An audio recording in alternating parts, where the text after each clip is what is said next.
Everyone, I am भूमिका प्रजापति। ये हमारा 4th लेक्चर है एंशिएंट इंडिया पर, जिसमें हम लोग चालकोलिथिक एज पार्ट 2 पर डिस्कशन करने वाले हैं।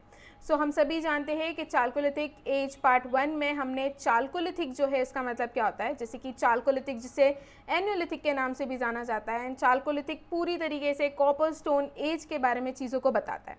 तो हमने देखा था कि किस तरीके से पूरे वर्ल्ड में कॉपर जो है वो फर्स्ट मेटल था जिसे वर्ल्ड वाइड यूज़ किया गया था। उसके रीजंस देखे थे, क्योंकि it was easy to spot, easy to melt, easy to find. ये कुछ रीजंस थे जिस कारण से कॉपर जो है was the first metal to be used पूरे वर्ल्ड में हर जगह। एंड दूसरा रीज़न था कि वो स्टोन से जो है ज़्यादा एक बेटर ऑप्शन था in terms of its use, और ये काफ़ी ज़्यादा ड्यूरेबल था और ईजी टू रिसाइकल था। तो इसलिए स्टोन को छोड़कर लोग धीरे धीरे कॉपर की तरफ शिफ्ट होने लगे। देन हमने इसकी कुछ इंपॉर्टेंट कैरेक्टरिस्टिक्स जो है चालकोलिथिक एज की लास्ट लेक्चर में डिस्कस करी थी। अब आज जो है हम लोग चालकोलिथिक एज का लिमिटेशंस, इम्पॉर्टेंस एंड सबसे इम्पॉर्टेंट जहाँ से मैक्सिमम क्वेश्चन प्रीलिम्स में बनते हैं वो है चालकोलिथिक एज की इम्पॉर्टेंट साइट्स। ठीक है, तो आज का लेक्चर बिना टाइम वेस्ट करे हम लोग स्टार्ट करते हैं। देखो, सबसे पहली चीज़ ये कुछ चालकोलिथिक साइट्स है। इसमें से इम्पॉर्टेंट जगह, मतलब वो साइट्स जहाँ पे कुछ यूनिक एस्पेक्ट्स है या कुछ यूनिक चीज़ें मिली है, उन साइट्स को हम लोग देखेंगे जो एग्जाम पॉइंट ऑफ व्यू से इम्पॉर्टेंट है। आगे बढ़ते हैं हम लोग, तो अलग अलग कल्चर से रिलेटेड जो साइट्स थी हम उस तरीके से चीज़ों को पढ़ेंगे। जैसे कि मैंने आप लोगों को कल कुछ इंपॉर्टेंट फार्मिंग कम्युनिटीज़ बताई थी, ठीक है, वो कुछ अलग अलग कल्चर्स थे चालकोलिथिक फेज के। अब उनकी कुछ साइट्स थी जिसे हम 1 बाय 1 देखेंगे। तो सबसे पहले था आहार कल्चर। आहार बेसिकली राजस्थान में एक प्लेस है, तो ये एक साइट भी है। ठीक है, तो यहाँ पर जो है आहार कल्चर से रिलेटेड 3 इंपॉर्टेंट साइट्स है। एक है आहार, दूसरा है बालाथाल और तीसरा है गिलुंद। गिलुंद जो है बहुत ज़्यादा इंपॉर्टेंट है। गिलुंद क्यों इंपॉर्टेंट है? बिकॉज लास्ट लेक्चर में मैंने आप लोगों से कहा था कि पूरे चालकोलिथिक फेज में लोगों ने मड ब्रिक्स यूज़ करी थी विद एन एक्सेप्शन। एक ऐसी लौती साइट है जहाँ पर मड ब्रिक्स जो है नहीं मिले हैं, यहाँ पर बर्न्ड ब्रिक्स के एविडेंस मिले, वो भी बहुत ज़्यादा अमाउंट में नहीं। यहाँ पर ओकेजनली बर्न्ड ब्रिक्स को यूज़ किया जाता था। तो वो एक्सेप्शन क्या है जो मैं कल लास्ट लेक्चर में आप लोगों को बता रही थी, वो है गिलुंद। दूसरा आहार साइट की बात करूँ तो यहाँ पर स्टोन हाउसेस मिले हैं एंड स्मेल्टिंग एंड मेटलर्जी के भी कुछ एविडेंसेस मिले हैं। गिलुंद का मैंने बता दिया, यहाँ पर ओकेशनल यूज़ जो है बर्न्ड ब्रिक्स का देखने को मिला है, एग्जाम पॉइंट ऑफ व्यू से इंपॉर्टेंट है। Plus the distinctive feature is black and red ware. ठीक है, जितनी भी पॉटरीज या अलग अलग चीज़ें जो वहाँ पर बनी हुई मिली है अलग अलग मटेरियल्स की, वो मेनली जो है ब्लैक एंड रेड कलर की है, और ये आहार कल्चर का एक सबसे ज़्यादा डिस्टिंक्टिव फीचर माना जाता है। तो यहाँ पर आहार कल्चर की चीज़ें याद हो गई। पहली चीज़ 3 साइट्स आपको याद रखनी है इस चालकोलिथिक कल्चर की, आहार, बालाथाल और गिलुंद, जिसमें सबसे ज़्यादा इंपॉर्टेंट है गिलुंद, बिकॉज यहाँ पर ओकेजनल यूज़ बर्न्ट ब्रिक्स का देखने को मिला है, जो अपने आप में एक्सेप्शन है, बिकॉज पूरे चालकोलिथिक फेज में मड ब्रिक्स जो है उसे यूज़ किया जाता था। इसके अलावा आहार जो है यहाँ पर स्टोन हाउसेस मिले हैं एंड स्मेल्टिंग एंड मेटलर्जी के भी एविडेंसेस मिले हैं, जो कि एक यूनिक एस्पेक्ट है इसका। प्लस डिस्टिंक्टिव फीचर जो है इस पर्टिकुलर साइट का या इस पर्टिकुलर कल्चर का, अगर मैं कहूँ, that is black and red ware. Clear? इसके बाद आ जाते हैं हम लोग कयात कल्चर पर। कयात कल्चर ये चंबल और उसकी जो ट्रिब्यूटरीज वाला जो पूरा रीजन है वहाँ पर आपको कयात कल्चर देखने को मिलेगा। इसके यूनिक एस्पेक्ट की बात करूँ तो यहाँ पर the sturdy red slipped ware देखने को मिला है। द रेड स्लिप्ड वेयर जो है मेनली कयात कल्चर में देखने को मिला है। प्लस यहाँ पर मड प्लास्टर्ड फ्लोर्स, मैंने कल जब आपको बताई थी, जब मैं कैरेक्टरिस्टिक्स में हाउसेस के बारे में आप लोगों को बता रही थी, तो मैंने आप लोगों को बताया था कि यहाँ पर वॉल्स जो है उसे काउडंग से प्लास्टर किया जाता था। कयात कल्चर में जो फ्लोर्स है उससे मड से प्लास्टर किया जाता था। उसके अलावा कुछ प्री हरप्पन एलिमेंट्स जो है पॉटरी में देखने को मिले, जो कि कयात कल्चर के बारे में इंपॉर्टेंट चीज़ें बताता है। ठीक है, आगे बढ़ते हैं हम लोग मालवा कल्चर के बारे में। मालवा कल्चर आपके एग्जाम पॉइंट ऑफ व्यू से ऑब्वियसली इंपॉर्टेंट है अगर आप लोग MPPSC की तैयारी कर रहे हैं तो। इसके लोकेशन की बात करें तो नर्मदा और उसकी ट्रिब्यूटरीज के आसपास और गुजरात वाली साइड तक जो है आपको ये देखने को मिलता है। यूनिक एस्पेक्ट्स की इसकी बात करूँ तो ये सबसे ज़्यादा इंपॉर्टेंट इसका पॉइंट है, because it is one of the largest chalcolithic settlement. ठीक है, so Malwa culture was one of the largest chalcolithic settlement. उसके अलावा रिचेस्ट चाल्कोलिथिक सेरेमिक्स जो है यहाँ पर देखने को मिला है, सिरेमिक्स। इसके अलावा स्पिंडल वॉल्स, ये स्पिंडल वॉल्स है जो बेसिकली स्पिनिंग और विविंग के लिए यूज़ में होता था, वो भी मालवा कल्चर से पाए गए हैं। तो ये भी कुछ मालवा कल्चर के इंपॉर्टेंट है, जिसमें सबसे इम्पॉर्टेंट, सबसे यूनिक एस्पेक्ट जो है मालवा कल्चर का है वो है ये सबसे बड़ी चाल्कोलिथिक सेटलमेंट मानी जाती है। उसके बाद स्वालदा कल्चर की बात करें तो महाराष्ट्र के धुलिया डिस्ट्रिक्ट के साइड आपको देखने को मिलेगा। प्रभास एंड रंगपुर कल्चर का सबसे इम्पॉर्टेंट एक जो पॉइंट है कि पहली चीज़ जो पॉलिश्ड रेडवेयर है वो हॉलमार्क है इस कल्चर का। ठीक है, क्या कहा मैंने? प्रभास और रंगपुर कल्चर का जो हॉलमार्क है वो है पॉलिश्ड रेडवेयर। ये चीज़ आप लोगों को याद रखनी है, और दोनों ही जो है वह drive from Harappan culture. Clear?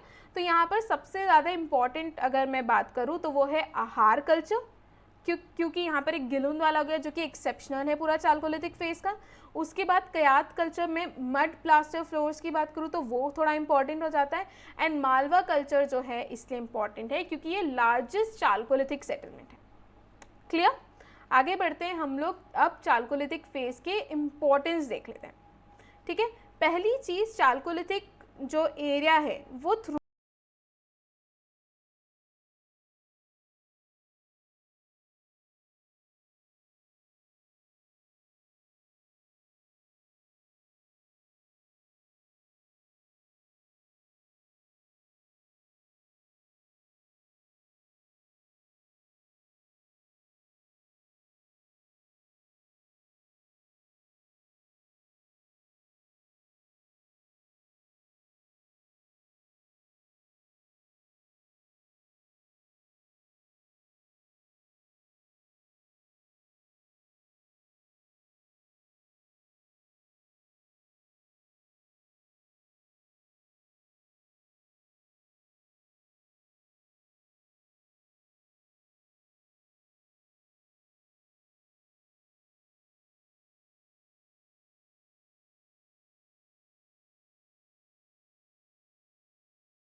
ठीक है, जितने भी ये लोग जो हुआ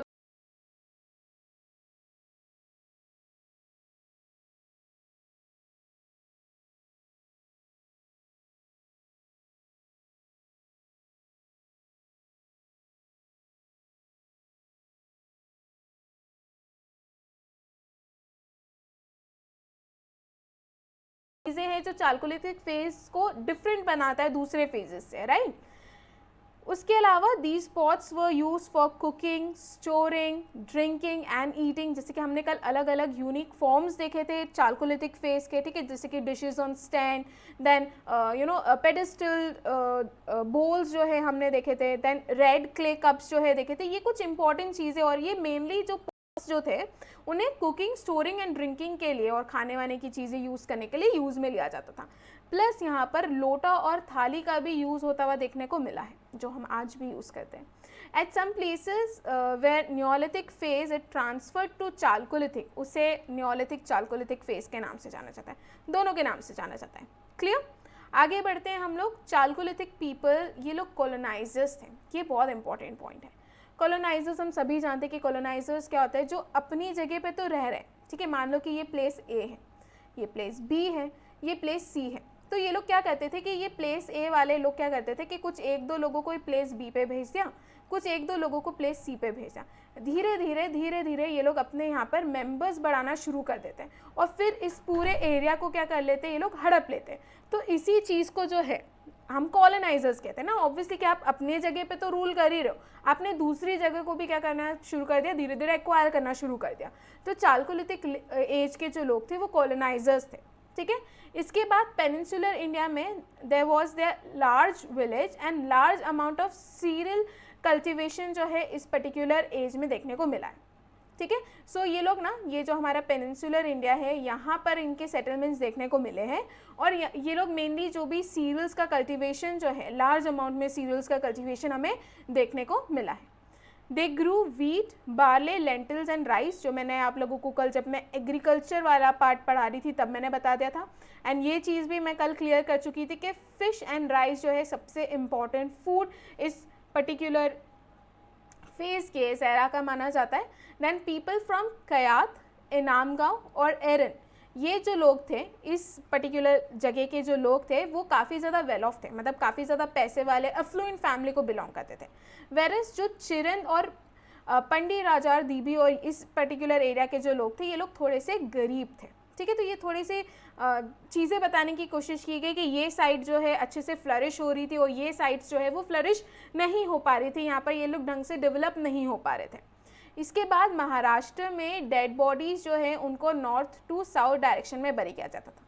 अब जब कल मैं आप लोगों को बरियल प्रैक्टिस का बता रही थी तो मैंने ये कहा था कि चालकोलिथिक, पूरे चालकोलिथिक फेज़ में जो भी डेड बॉडीज़ है उनको नॉर्थ से साउथ की डायरेक्शन में बरी किया जाता था। इसका भी एक एक्सेप्शन है, वो है साउथ इंडिया में जो डेड बॉडीज़ है उन्हें ईस्ट टू वेस्ट डायरेक्शन में, ठीक है, उन्हें ईस्ट टू वेस्ट डायरेक्शन में बरी किया गया है। ये भी एक एक्सेप्शन है जिसे आप लोग याद रखेंगे।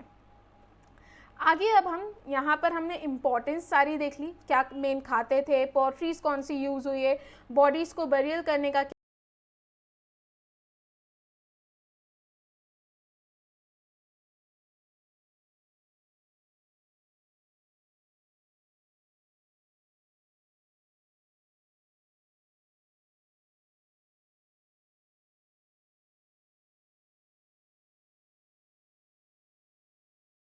एनिमल्स थे, उन्हें ये लगता था कि ये जो मिल्क है ये उनके बच्चों के लिए, जो एनिमल्स के यंग वंस हैं उनके लिए है, तो इन्होंने इनका सिर्फ एज अ फूड यूज़ करा है, उनके मिल्क को यूज़ नहीं करा था।